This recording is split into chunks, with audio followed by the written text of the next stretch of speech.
This is my second squirrel.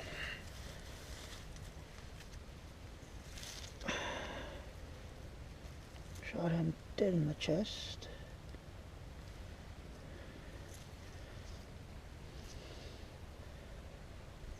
Get past through.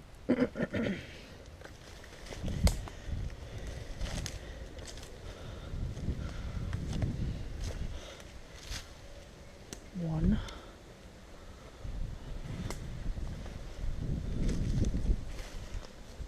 Let's go look for the second one.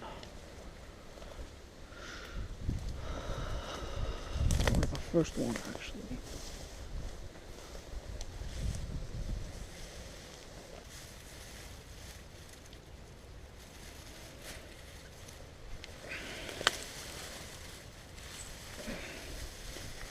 Here's my first one.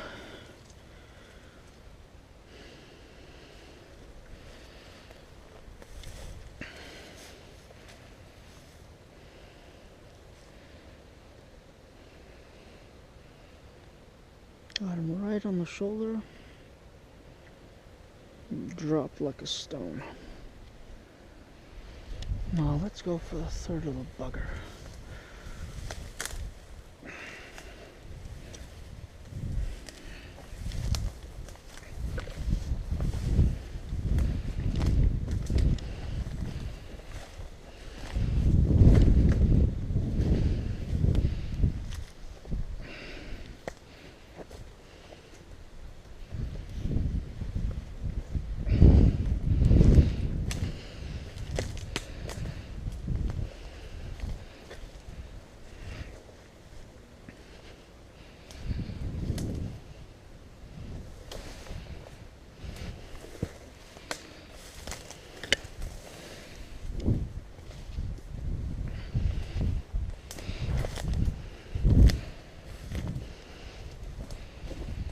The third one was a 23-yard shot,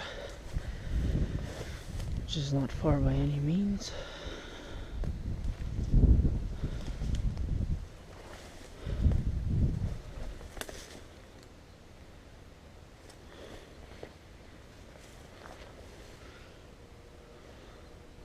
Hey guys, shooting full of holes here. As you can tell by the video, not the best footage.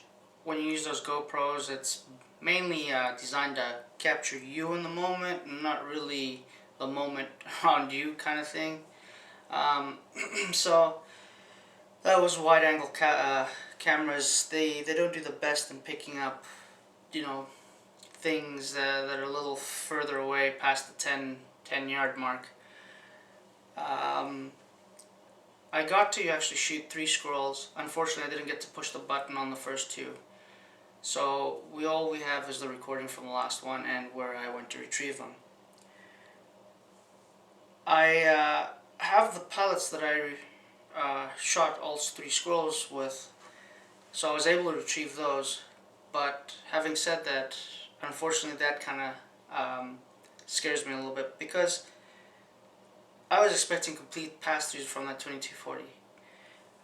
The pellets that I was using were definitely, they're designed to expand and penetrate at the same time. Predator Polymags are very good pellets, and they're also very precise in that carbine. But not having complete pass-throughs worries me, because luckily the shots were pretty, how do I put it, not lucky, but were taken at the right time. The first shot was a broadside shot, and that even wasn't a complete pass-through. I found it lodged just underneath the skin. And this is this pellet here. You can still see a bit of squirrel hair on it and not much of deformation on it. And the second one, now the first squirrel I shot at 15 yards, by the way. The second squirrel I shot at 5 yards. And that's this pellet. It was a dead center chest shot, and basically I found it lodged in the spine, but it wasn't a complete pass-through. The final squirrel, which I shot at 23 yards, was actually quartering away from me, and he was kind of standing up, and aimed dead center, and I did get him dead center, but it was dead center in the spine. And unfortunately, it anchored him and broke his spine, but it didn't kill him. I had to follow up with a second shot. That's why the camera cut out. Now, here's the pellet from that shot. So, what I have to do now is really have to do my homework, because it did kill the squirrels, but not as effective or as efficient as I would have liked them to have been killed. I need complete pass-throughs for these kind of shots. It